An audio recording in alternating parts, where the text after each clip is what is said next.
સૌથી પહેલા હંધાઈને નવા વર્ષના રામ રામ, નવા વર્ષની શુભકામનાઓ. પાછલું વર્ષ તમારું જેવું ગયું, આવતું વર્ષ છે, આવનારું વર્ષ છે, એમાં લક્ષ્મી અને નારાયણ બંનેની કૃપા તમારા પર, તમારા પરિવાર પર, તમારા સગા સ્નેહીઓ પર હંમેશાને માટે રહે એવી લક્ષ્મી નારાયણને હું પ્રાર્થના કરું છું. મેં ટ્રેલર રિવ્યૂમાં કીધું હતું કે છેલ્લા 3 દિવાળીથી આપણે કોઈક એવી ગુજરાતી ફિલ્મ માટે તરસતા હતા કે ગુજરાતી ફિલ્મ દિવાળી પર આવે ને આપણે દિવાળીના તહેવારોમાં નવરા હોઈએ અને એમ થાય કે ભાઈ ફિલ્મ જોવા જાઉં છું તો ગુજરાતી જોવાનું મન નહોતું થતું. એવી છેલ્લી 3 થી 4 દિવાળીથી આપણે આવી જતી હતી, પણ આ દિવાળીએ એમ થયું કે નહીં, જે 3-4 દિવાળીની ભૂખ હતી ને એ આ ચણિયા ટોળી મટાવશે. આવી વાત મેં ટ્રેલર રિવ્યૂમાં કરી હતી, તમને કદાચ યાદ હોય તો.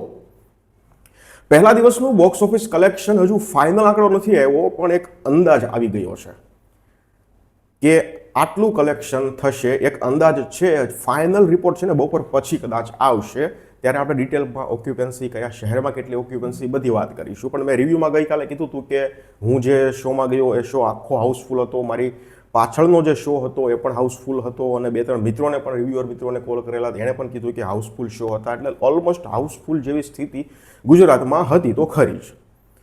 એટલે છેલ્લી 3 દિવાળીથી, એટલે કે 2023, 2024 અને આ રહી 2025ની દિવાળી, અને કદાચ 2022ની પણ દિવાળી હું આમાં કદાચ એડ કરી શકું છું. 3 થી 4 વર્ષ થઈ ગયા.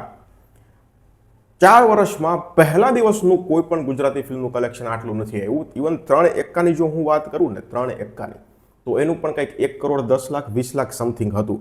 વર્ષ લેવલ 2ની વાત કરીએ તો એનું પણ આટલું બધું નહોતું. પછી કોકોનટની કોઈ પણ ફિલ્મનું પહેલા દિવસનું આટલું બધું કલેક્શન નહોતું જેટલું કલેક્શન ચણિયા ટોળીનું પહેલા દિવસનું પ્રિડિક્ટ થયું છે.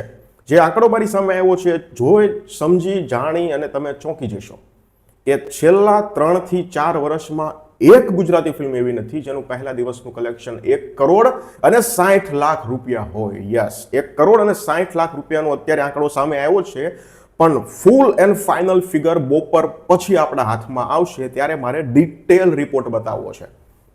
પણ અત્યારે જે મેં કલેક્શનનો આંકડો જોયો એમ થયું કે વાત કરવા જેવી તો ખરી જ.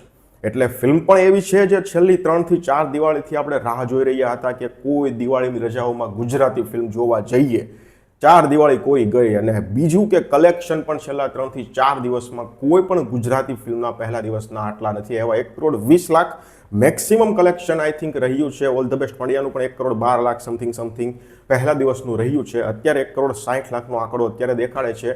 ફાઇનલ આંકડો બપોર પછી આવે ત્યારે આપણે વધારે ડિટેલમાં વાત કરીશું, પણ કદાચ ઘટશે તો 1 કરોડ 40 લાખ સમથિંગ જશે. આનાથી વધારે મને નથી લાગતું કે ઘટશે. છતાં જોઈએ હવે કેટલો ઘટે છે અને કઈ ફિલ્મોના રેકોર્ડ ચણિયા ટોળી તોડે છે. તમે ફિલ્મ જોઈ લીધી હોય તો મને કમેન્ટ સેક્શનમાં જરૂર જણાવજો ફિલ્મ કેવી લાગી. ધન્યવાદ.